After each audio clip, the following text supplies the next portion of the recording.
Yeah. Okay, so then let's get started. Welcome, everybody. It's really a true pleasure to initiate a new Geography of Transitions webinar series. We've had two of these events during the COVID pandemic, and then it has become a bit quiet. And now there's the next sort of event that's happening, which is in this sort of series of online exchanges we have about the Geography of Transitions and different topics that are really relevant in this theme. So my name is Christian Binz. I'm a research group leader at ERWAG in Switzerland, and I'm also heading the GeoST thematic group in the Sustainability Transitions Research Network. And we are basically organizing this webinar as a team sort of effort together with Camilla Chlebna, Markus Steen, Sophia Albu, and Marie Wardeberg, who are also in the room today.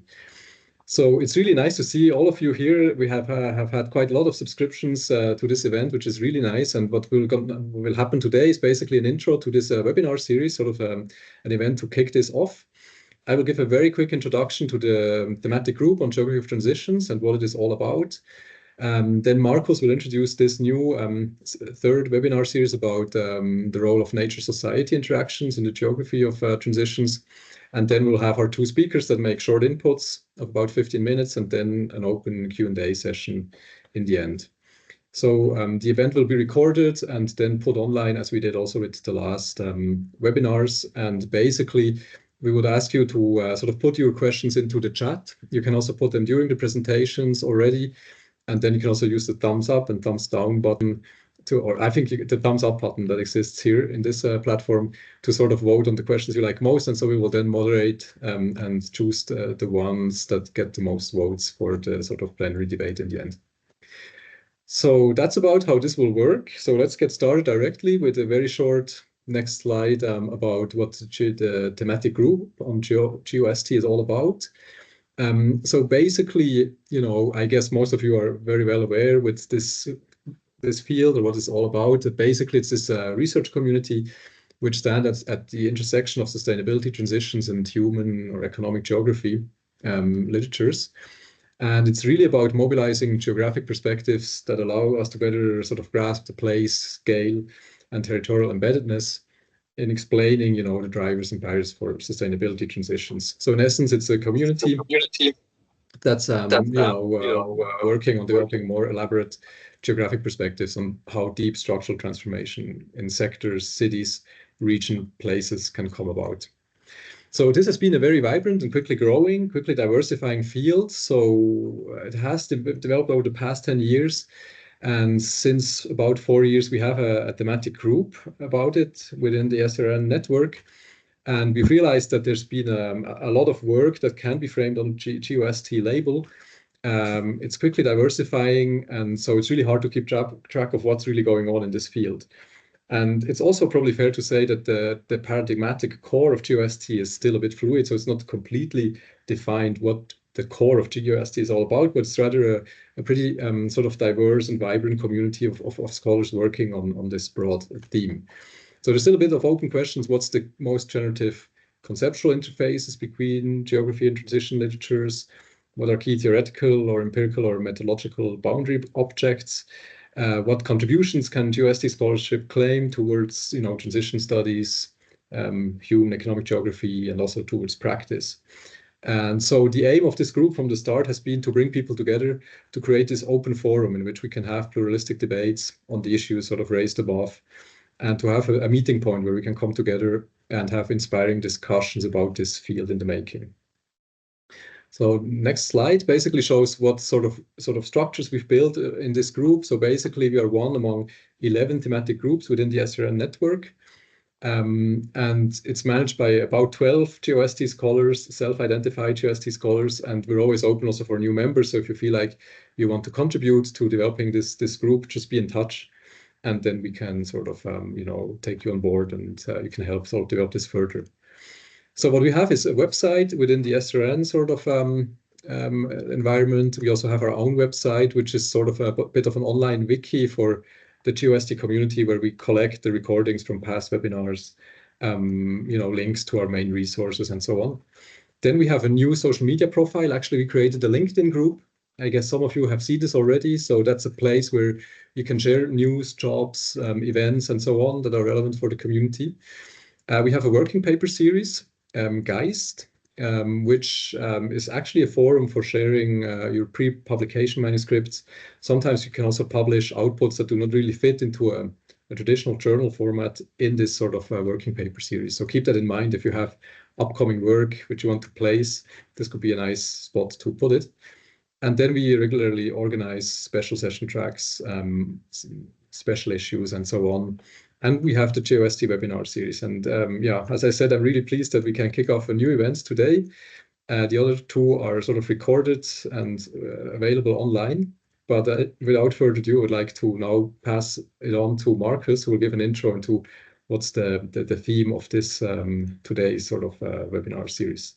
So over to you, Marcus, and just be in touch if you have questions about the thematic group or want to get active. All right, thanks, Christian. So my name is Marcus Sten. I work as a researcher in SINTEF, a research institute based in Norway, and I'm an economic geographer doing sustainability transitions research.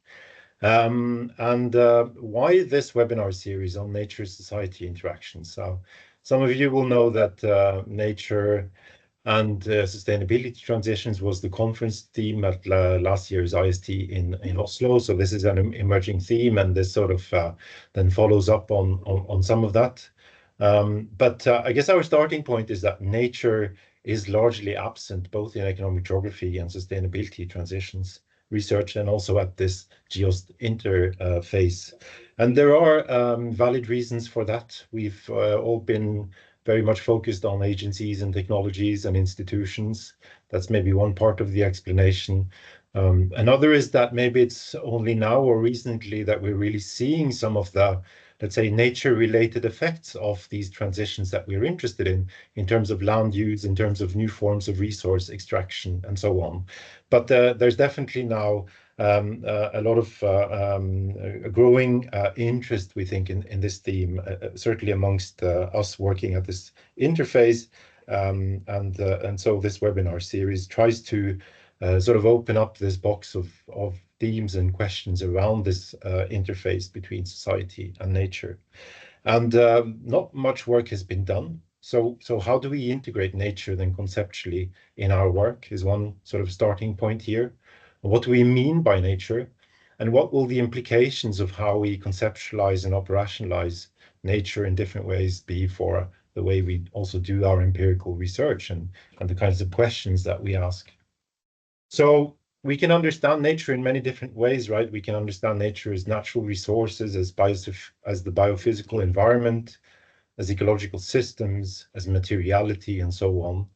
And the role of nature can then take on, or nature can take on different roles in our research. So we can think about nature then as sort of a resource base that conditions transitions and prospects for conditions, or we can be interested more in the role of nature in actual transition processes, or it can be that we're more interested in the outcome of transition processes on nature, the impact on nature of how we go about doing, for example, the energy transition, and so on and so forth. So there's a lot of different questions to be asked here that we're just beginning to explore. So what we wanted to do with this webinar series was to provide an overview of what's already been worked on in terms of conceptual and empirical work at this interface of GeoST, and bring together scholars from these two fields to learn more together about nature-society interactions. We also want to invite scholars from other fields that we think maybe can also enrich our understanding of these things. And maybe there can be some conceptual inspiration also going the other way. And we think this webinar series can also be fruitful for developing sort of a broader research agenda around nature-society relations in the geography of sustainability transitions. So the webinar series is split in four. We start today setting the scene with presentations by Camilla Chlebna and Allan Dahl Andersen.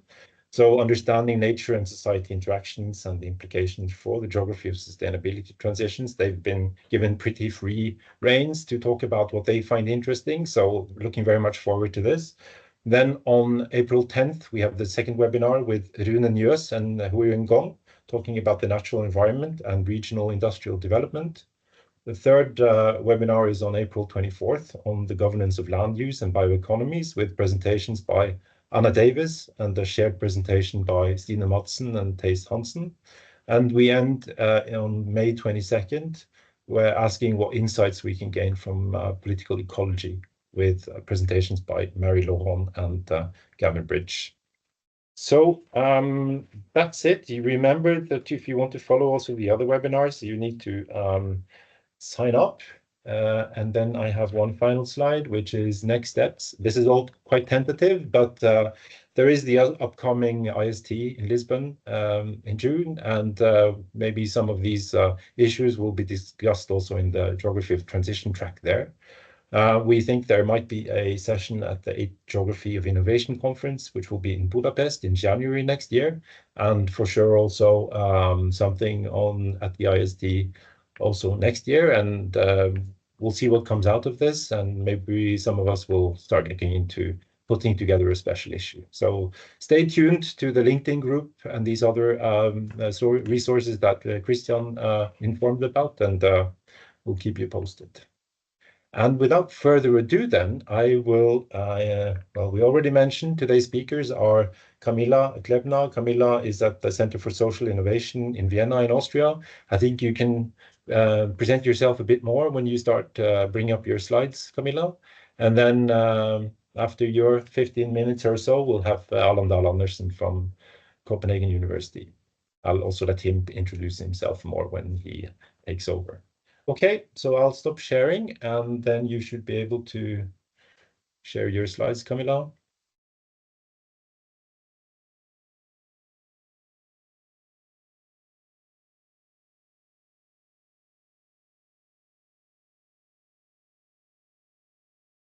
Hello, can you hear me and can you see my slides? Yes, just the presentation mode is just lacking. The presentation mode is still lacking. There we go. That's the final thing then. Yep. Well, thank you very much. And I guess I should say thank you first of all to my dear colleagues for actually inviting me to share and organizing this very interesting webinar session. I think. And then, of course, to Markus Steen for gently but firmly nudging me to actually kick us off with the first presentation too. I would normally try to hide away with these kinds of things, but then here we go. So what I'm trying to do today is just a brief kind of bit of reflections on this kind of theme of nature-society interactions. Just a very short overview, I guess, of my perspective. So just briefly, I'm just going to update you on who I am actually and where I am, which is always big questions. Just a very brief glimpse into this emerging theme of geography of sustainability transitions, and then what I have found is a bit of kind of research impulse, this planetary perspective and this kind of way of thinking, what I or some colleagues and myself think will be the implications for economic geography. Then what I make of it in my own research, actually ongoing, and then a bit of a reflection and summary, and also a brief outlook. That's the kind of agenda. So where am I? Yeah, my name is Camilla Chlebna. I'm now actually a senior researcher of transformative innovation at what is called the ZSI, the Center for Social Innovation in Vienna in Austria. I have been a postdoctoral researcher for the last 7 years, actually, and after those different stations of career, I have now, I'm very glad to have this position here at ZSI. Why am I telling you? What I'm kind of saying, I know there's people out there who really need to hear this. It is worth thinking about alternatives beyond university careers. And I am very happy in my job, actually, at the moment, I have to say that. In empirical terms, I usually focus on the kind of nexus aspects between energy, agriculture, food, and waste, and then there's its connections with regional development in most cases. Conceptually, what I do is mostly socio-technical system analysis of different cases, and of course, this geography of sustainable innovation and also sufficiency. So in terms of this kind of field, geography of sustainability transitions, what is that actually? Based on some observations that I've made with a colleague also recently.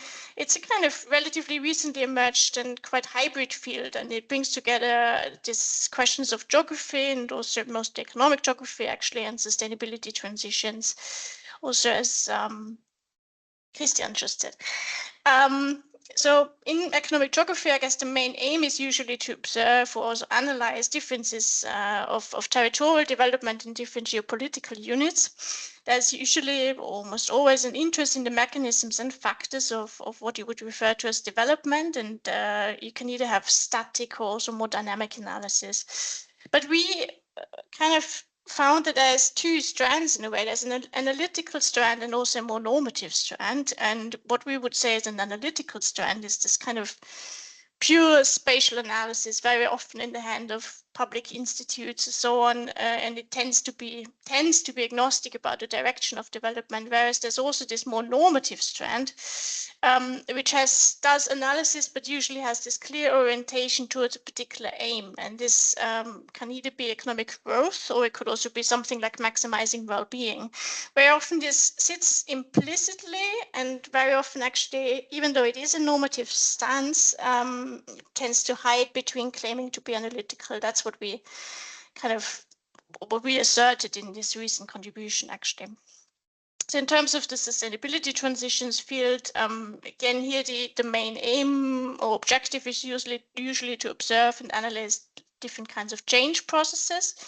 Very commonly, most of us, I guess, do this kind of socio-technical perspective. So seeing innovation and tech development as a process embedded in societal aspects. The main interest is in the mechanisms and factors of change, and it tends to be agnostic about sustainability itself. So, but again, here we see this kind of more analytical strand, which tends to be a little bit more distanced and not so explicit about the outcomes, and a more normative strand, which actually often enough is quite hands-on or almost a bit activistic, with this identity of change makers, actually also quite explicit about potential outcomes, aspects of power relations, or kinds of global north, global south relations, and all those aspects. And then with our little community, I think the geography of sustainability transitions, we occupy this kind of middle ground with that. Very commonly, actually, it tends to be economic geographers that are now pushing into this field. Not so many colleagues actually from observation with an initial background in the sustainability transitions area. We're quite a broad church. There's conceptual contributions, but there's also empirical work spanning across the qualitative and the quantitative methods. And then you can have various different themes that you'd be looking at, and it's always about this kind of spatially variegated patterns of sustainable development from all these kinds of different perspectives that you can take with various interests that you can have. So what we did in a recent paper was that we took an interest in this kind of more planetary perspective, something that we have seen recently emerging more and more, which also, I would say, asserts that we should be centering the health of the natural and the social systems that actually sustain us, and thereby also the economic activities on this planet. So I think this has been around the houses quite a bit recently. I mean, I saw it in quite a lot of presentations, also online.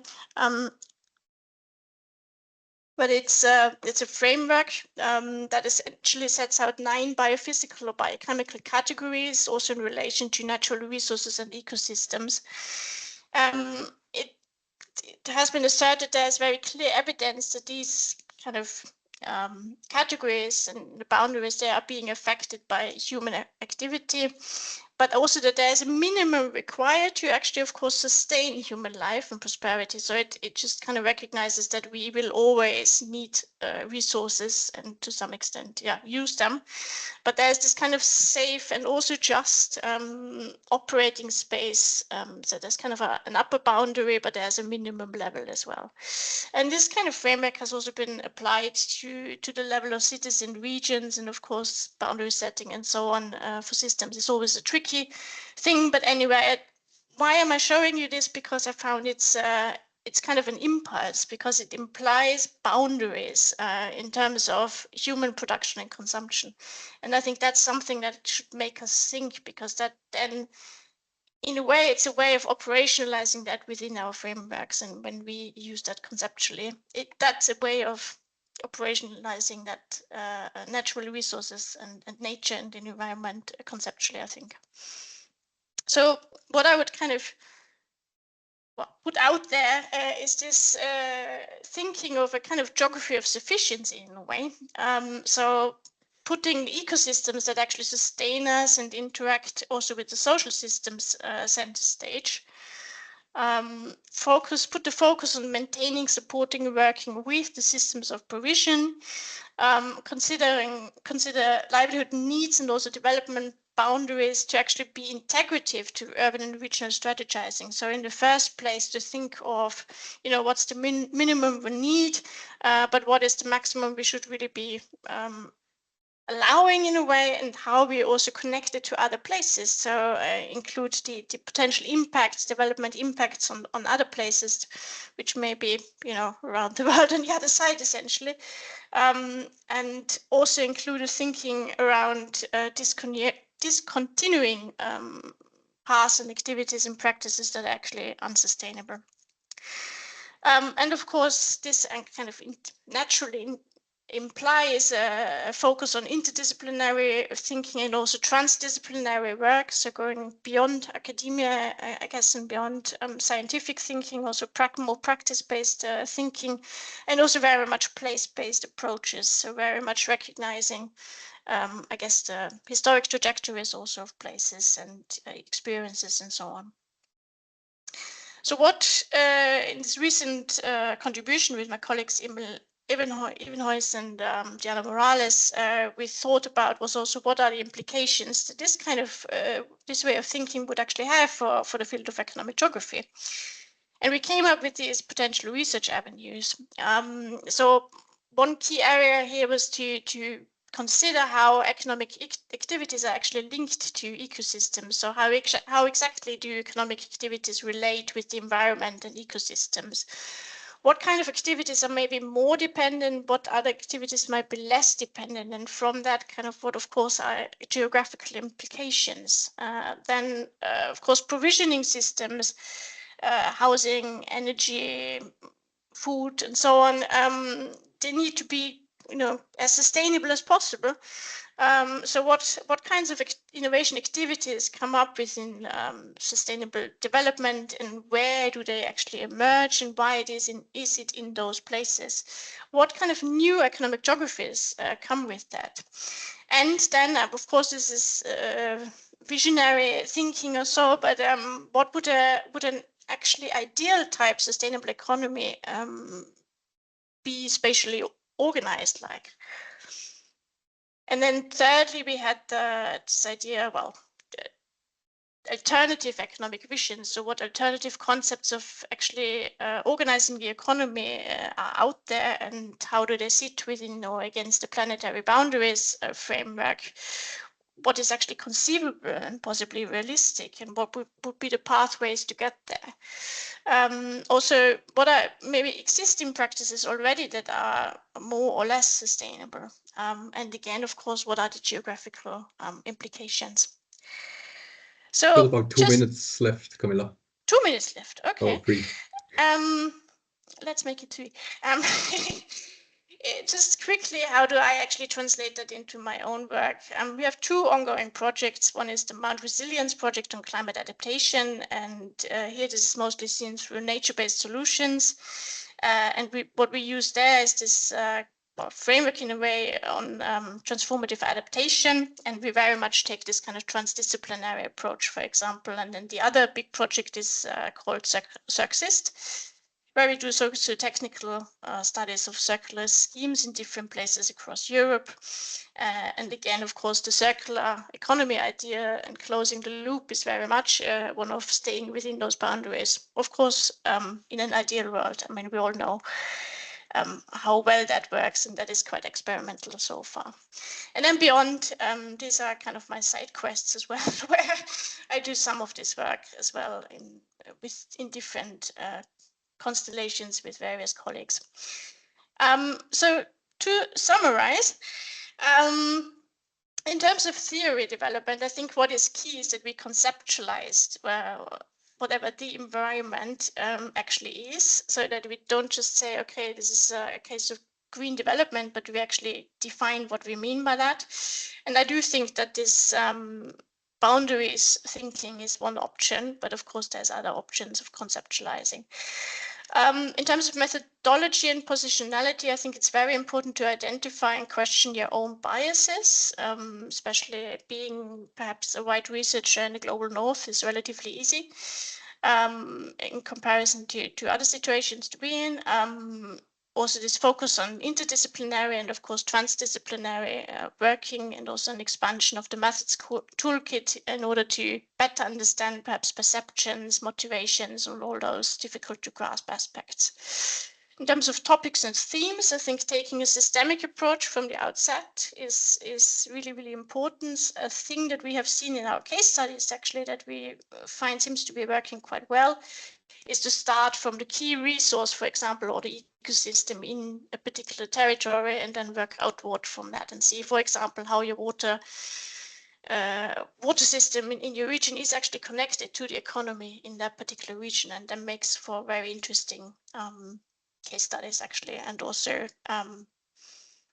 interesting work towards, for example, climate adaptation. So in summary, I think there's many opportunities in this field for further conceptual, methodological, and also topical, I guess, development.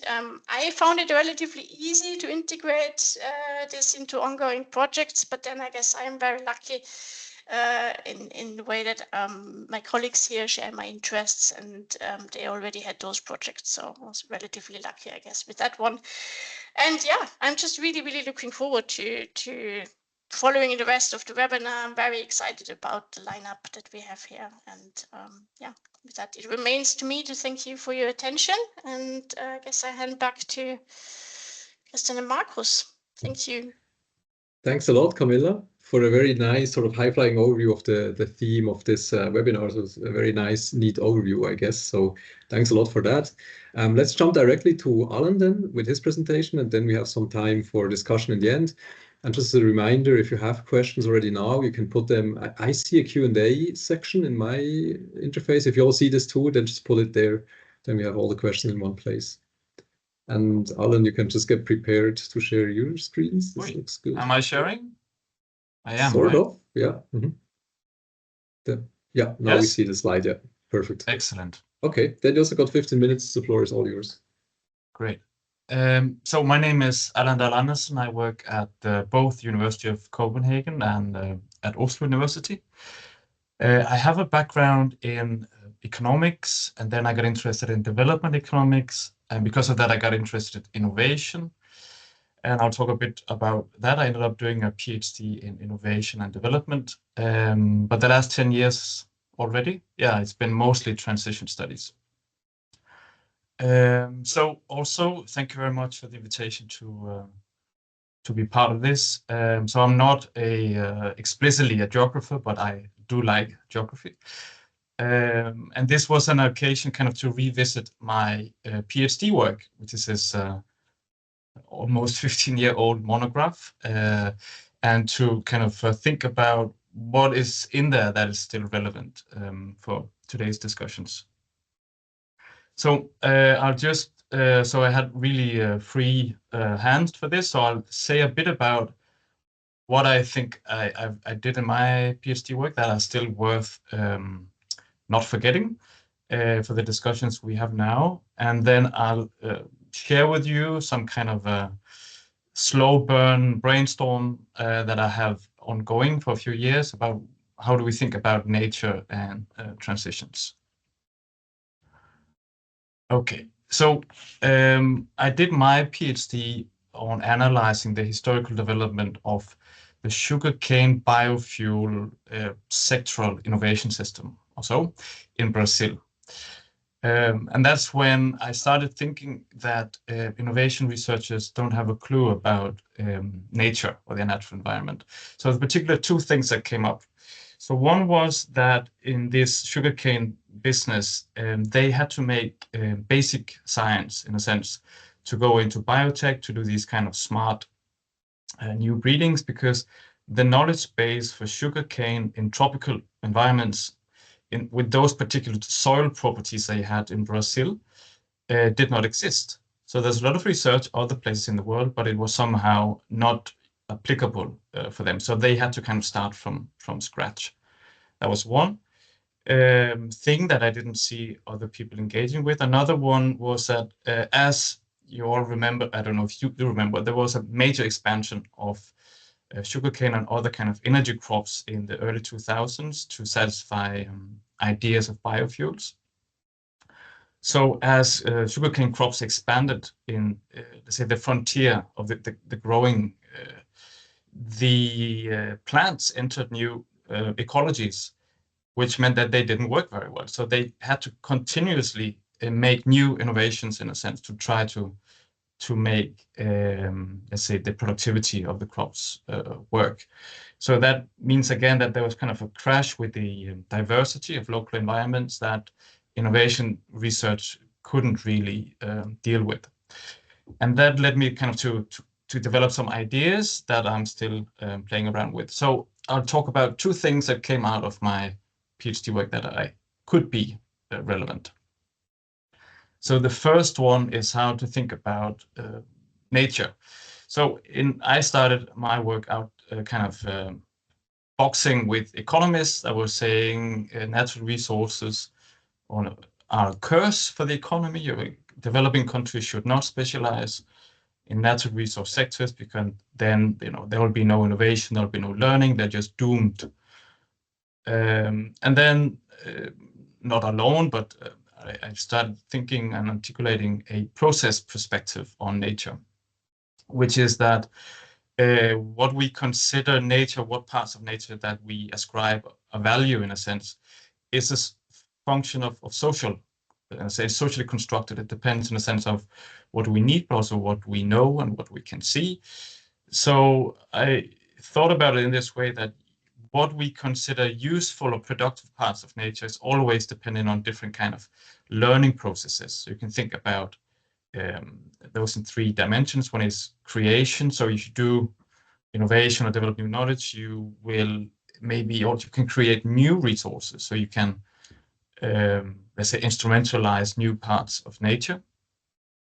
You can also extend natural resources or nature, like the dams in the Netherlands, for some kind of innovations that extended the land base of the country. Or you can make, let's say, resource efficient innovations, etc. You can extend how much value you can get out of a piece of nature. But then you also have obsolescing, or kind of forgetting. So some parts of nature that were part of our socio-technical systems in the past have been discarded, and it's just, now it's considered nature. Before it was natural resources. So it's always some kind of dialectic process going on there. So I think that's still a useful way of thinking about nature as either some static thing that's out there, or something dynamic that is changing in co-evolution with society. So that's one point. The second point is something I ended up calling natural resource knowledge idiosyncrasy, which is not that easy on the tongue, but now it's published, so there you go. So, and it was an idea, an attempt to capture this phenomena I mentioned before, that often natural resource sectors or nature-based solutions, technologies, tend to require highly location-specific knowledge and experimentation to actually work. And you can think about that as a type of knowledge stickiness, which means that, that's kind of the flip side, right? If it's highly location-specific, it's very difficult for it to travel in a way. So the cost of transferring to other places is quite high, because you would need to either, it wouldn't work very well, or you would have to do major adaptations. And the implication is, one implication is that in areas or in sectors that require local knowledge, innovation is either often driven by users, or say users in the sense that people that are local and have knowledge about local ecosystems or natural environment, or if they don't or are incapable of mobilizing that knowledge, they will be forced to adopt inappropriate technologies imported from other geographies. And in a sense, you see that a lot if you're interested in development studies, that you have inappropriate high-tech solutions from the global north trying to apply them in the global south, and it doesn't really work very well. And we tried making some figures about it. So the left part is trying to say, actually, the natural environment or the biophysical environment, you can think about it as a new or one additional element in what decides knowledge tacitness or stickiness, in a sense. So this is kind of going, you can look at the paper if you want, but we got drawn into this idea of, so it's the von Hippel work about knowledge stickiness and how knowledge travels, or how local or generic it is, and so on. But the implications are the same as what I just talked about.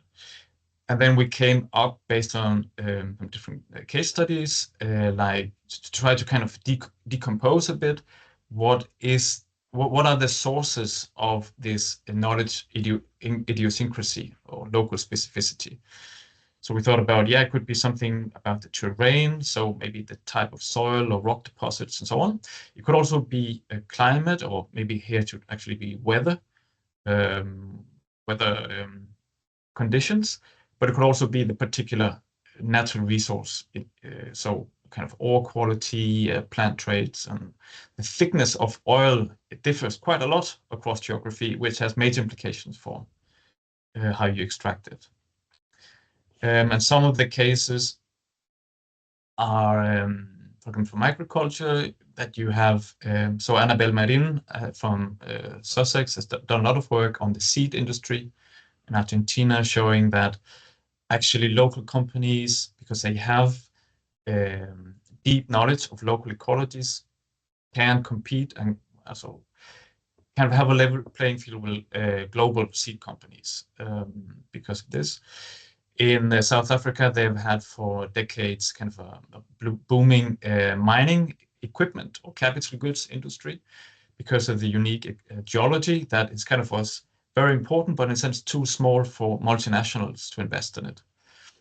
And one of the elements of the Norwegian so-called success story in oil and gas was that when they first imported their technologies from the Mexican/American Gulf, it was simply not able to withstand the weather conditions there, and they had to kind of reinvent from scratch these technologies. Okay. Some of the implications for innovation is that local knowledge and science and capacity is even more important than in manufacturing. So what I did in the work was I contrasted these kind of things with innovation in manufacturing, which is what innovation research has mostly looked at. And that also means, because it's more unique or local, that in a sense innovation is costlier and slower than it would be in more generic technologies where you can share knowledge across space. And because the biophysical or natural environment can change, this needs to be a continuous effort, and it needs to be compartmentalized in a sense according to ecological zones, also an additional cost. And this, we argued, was it's another kind of way of thinking about development, because the classical kind of flying geese model that was built out of Southeast Asia experiences, where you do re-engineering and catch up through exporting cheap technology and so on, doesn't really work for natural resources. There you have to start from scratch and with your own ecology. Then we developed some ideas about how does it matter for sustainability. And it matters in a sense that if you want a resource efficient or energy efficient or whatever kind of efficient innovation, you need to tailor it to your local context in a sense. So that will be important to think about. And also if we are in a place where climate change is happening, so to really have adaptation, you need to think about how the local specificities matter for how you adapt. Okay, 2 minutes left. 2? Yeah. Oh, you could have said 5. Right. That was a fun part. Reflections. Okay. So let's do it. I think there are two points for why we have this seminar, at least why I am in it. So one thing is that both points is things are not going well around climate change. So one thing is that because of a lot of problems, there's a growing sense of things should accelerate. They are in some places and systems, but in general, there's much more thinking about how can we move faster. And then you start thinking about interrelated transitions that happen in parallel and what kind of challenges emerge from that. And then you have the worsening kind of impacts of pollution. So climate change is here, biodiversity crisis is here, and you start thinking about planetary boundaries. So the acceleration part, I think, so the first one here is basically the theme of the IST conference from last year, where we discussed, okay, net zero, it means broadening, transitioning everywhere in parallel and doing it fast. So it's not anymore about experimentation with niches, it's about upscaling and diffusion, which demands a lot of material resources. So, and this is then suddenly a context of material resource scarcity. And this is true for deployment. So, you have much more and bigger infrastructure projects to build, and that encounters a lot of social resistance and backlash, which in turn fuels these exotic solutions as nuclear, floating wind, floating nuclear, all kinds of weird things, mining in the deep sea. You also see it in the production of innovations in a sense. So the discussion around transition minerals, manufacturing capacity, and so on, are new phenomena that invites thinking about material stocks and flows. And I think circular economy transitions are, in a sense, also getting more attention because of this resource scarcity situation. So it's basically thinking about how to reduce the material intensity or resource intensity of net zero pathways. And I think both of these points, because, when you start thinking about the scale of things, you think maybe we're not going to make it. And then, here comes degrowth. Let's just consume less. And I think for transitions, at least, it invites discussions about the scale of socio-technical systems that I think we are not having. So, we are starting to discuss, okay, maybe EVs, maybe not everyone should have an EV. Maybe we should, I don't know, bicycle or use buses. This is part of this discussion. But I think we need to think more about the biophysical footprint of socio-technical systems and think about how much societal service can you get from kind of a resource input, but also whether societal services are also the same as societal needs. Can we decrease the size of systems while we transition and so on? Okay, the second part. Left, yes, I'm speeding. I think Camilla talked a bit about this, the sustainability transition, which has been a point for a long time. I would add to what Camilla said that I think about this as multiple directionalities, or even you could think about each environmental goal as an individual transition. So you can have multiple transitions in one system, which is quite of stimulating to think about. Climate change adaptation. Okay, what to do about it? I think how I'm thinking about it is that socio-ecological technical systems approaches seems quite promising. So it's simply to go for it whenever it's meaningful. 2 examples. We did it in this paper with Hui Wen Gong, who's speaking later, I saw. Basically, we're thinking, socio-technical systems are embedded in a biophysical environment, and it has kind of a footprint in it, something it consumes, but it also puts out something in the end. And then you can put a technological innovation systems in there and map some resource flows and some stocks and so on. I think that worked quite nice. It's not revolutionary, but it's a step. We did that in this paper. This is the last slide. Is thinking about some of the work I'm doing here at Copenhagen with Thijs Hansen, who will talk later as well. It's about what, all this stuff talks about, in the end, material resources about land use. That we have, finite land. How does it play the more productive role in a net zero transition encompassing all systems? So I think you can think about, I think we need to think about land use transitions a lot more. Here's my 2 cents on that. So we need to integrate these ecological elements and how we think about systems. This is just a drawing. Then if you think about land use transitions, you start with land use systems. And those, of course, intersect with all the other systems we normally think about in different ways. So we need to think about how that happens. And we need to think about then what are land use regimes? Are they socio-technical, or how can we map them out? What are dominant land use practices? What are the niches? Like I discussed with Camilla several times, this kind of multifunctional land use seems a promising niche, but how are these transitions happening? Where are they happening? And then, some bullets, basically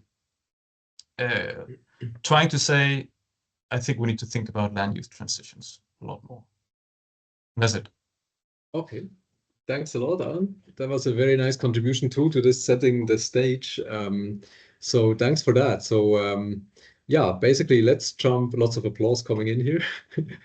Let's jump directly to the question and answer section then. And we actually got some questions in, and the first one is directly related to what you just actually ended with. So there's a question by Jon Andersen about, okay, what about the social techno-ecological systems concept? How do you see that this idea fits into the discussion here? So you already made some primers now, Allan, but maybe let's take this up again in a bit more depth. Also, Camilla, maybe you want to go first. What do you think about this concept? What role could it play in these discussions? How productive is it? What's the challenges? I can only second what has already been said, actually. I mean, what Allan also just said, and of course what John has said and what John has written, very much agreed. In fact, I didn't mention this here, but in our Mount Resilience project, and I just flicked through the attendance, and I'm very pleased to see, I see some colleagues from that project here. In our Mount Resilience project, we actually use that as part of the conceptual framework. So that is, we are actually using that already and trying to work with it. And yeah, there we very much do that. So I guess watch this space in that regard for me. Allan, do you want to add anything to that question? Yeah, no, I mean, I think that's the way to go, in a sense. I know, so when if I had prepared better, I would have put John's paper in there somewhere. But I think I think the challenge is to find interesting and productive ways of using it, instead of just saying, we need to have ecology in there. So I guess that's the challenge for everyone. How do you see the challenge that there's this sort of distinction between social ecological system thinking and social technical system thinking? So I think when you're in a sort of natural resource based sort of space like agriculture, then social ecological system thinking works and technology is a bit sidelined. But then if you're like in a different sector, like whatever the batteries manufacturing you mentioned, then your social technical system lens really helps to understand innovation, but then the ecology is a bit sidelined. And so in a way, I found it always hard to reconcile these two perspectives. There's different system boundaries, and if you bring it all together, it's sort of really hard to do this. Any thoughts about that challenge? I mean, I think about socio-ecological systems and socio-technical systems, not really as, I mean, it's just kind of different communities. And, but if you think about socio-technical systems and the ecology dimensions, it's obvious that there's an ecological footprint of all socio-technical systems. It's just, we didn't really think about it. And then I think you have to relax the technology dimension also to think about it. It can also be about knowledge. So the software part of it, you don't need kind of a steel steel artifact, in to make sense of a socio-technical approach. But, yeah, so I think it's more about the different communities. They do more like local studies of lakes and stuff like that. It's not like big transitions. Yeah, Camilla, any thoughts from you about this? No, that's just also that's what I experienced. That actually, when my colleagues here had already started using the SATS approach, I realized, okay, that's completely different literature to what I'm used to.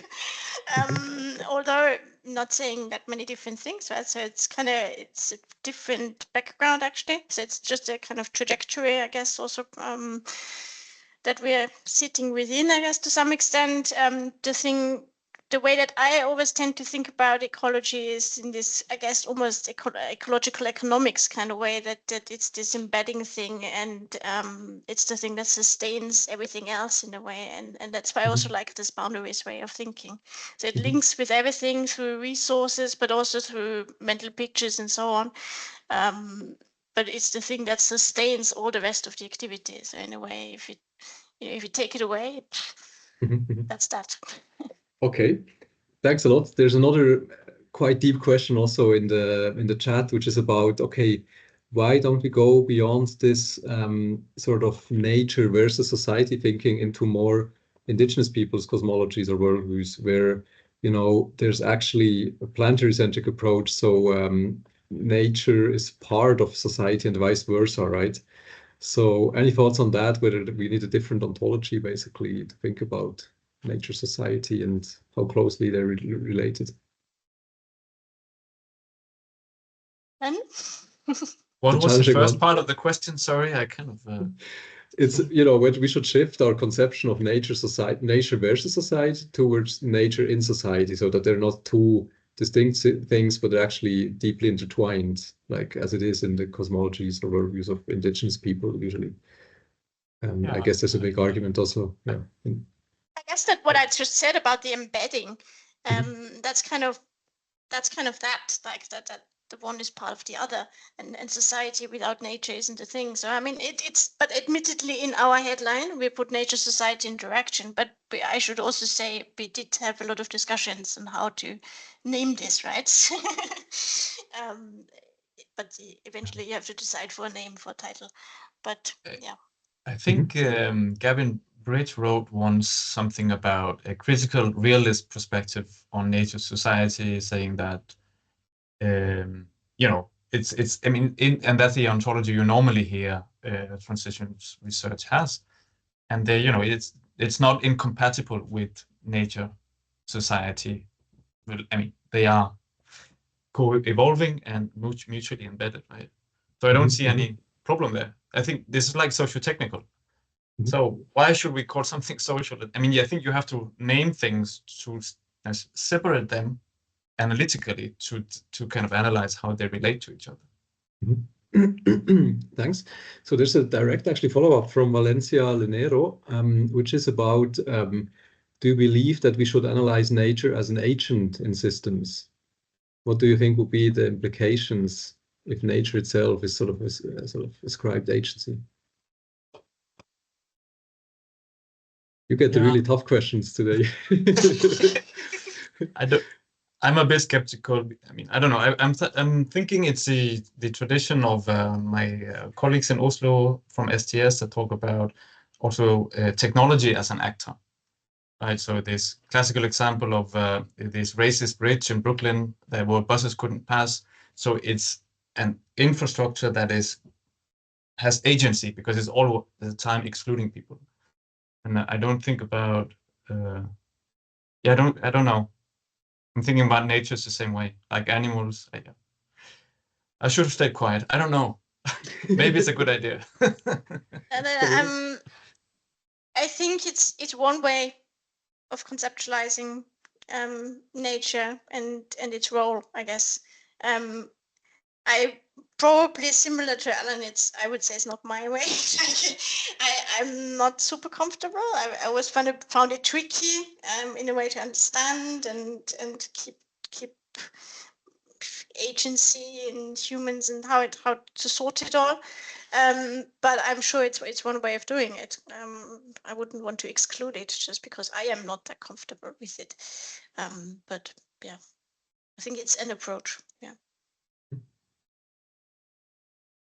So I see Mateusz has a sort of follow-up question too. So he asked, Mateusz Siembla is asking if you could discuss the implications of the spatial ontology for economic geography research.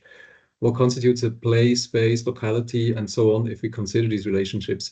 I'm not sure if I get the question. Mateusz, if you can, would you like to speak up and quickly explain the question?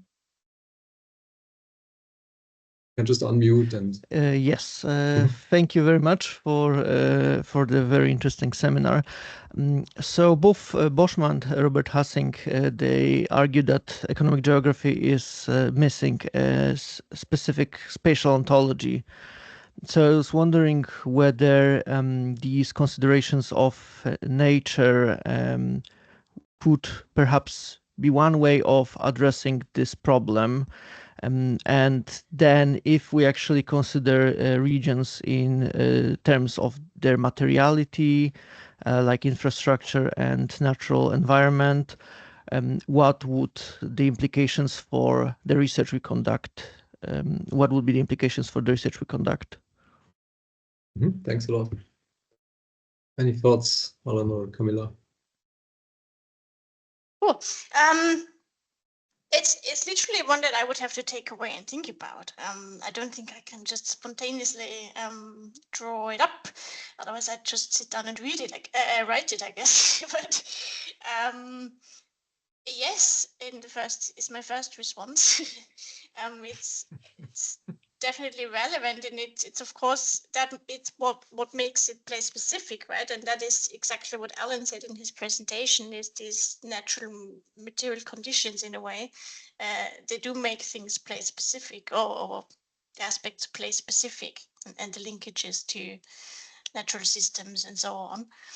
So that's definitely an aspect of place. Beyond, of course, again, these place identities and thinking about, and maybe the stories, cultural aspects and so on, that are place specific. This is just rambling, Allan. I'll have to pass on that. I really don't know. Okay. We're actually getting close to 3 o'clock, so I guess we also don't have more questions in the Q&A for now, but I think this was actually a really nice primer for this webinar series with some of the big questions on the table now. And we will actually come back to some of them in the next session. So in that sense, it was quite nice to see what we're up to, and we can go more in depth with certain aspects that were discussed also today. So in that sense, I think it was very nice to have such a kickoff. Thanks a lot to the 2 presenters who shared their thought. Thanks a lot to all of you to be part of this and for your questions. And then I would really urge you to actually sign up to the next webinars and keep this discussion going over the next weeks and months. Yes, so I guess the next webinar will be on April 10th, same time, same online platform. And this will be about natural environment and regional, industrial development with Ronde Njos and Hui Wengong, who will present about this particular, deeper take on one key aspect we also touched upon today. So I really thank you all for having joined today, and then like to just urge you to come back next time and continue the discussion from here. Thanks a lot, and see you soon again. Thank you. Thank you. Bye. Thanks all. See you later.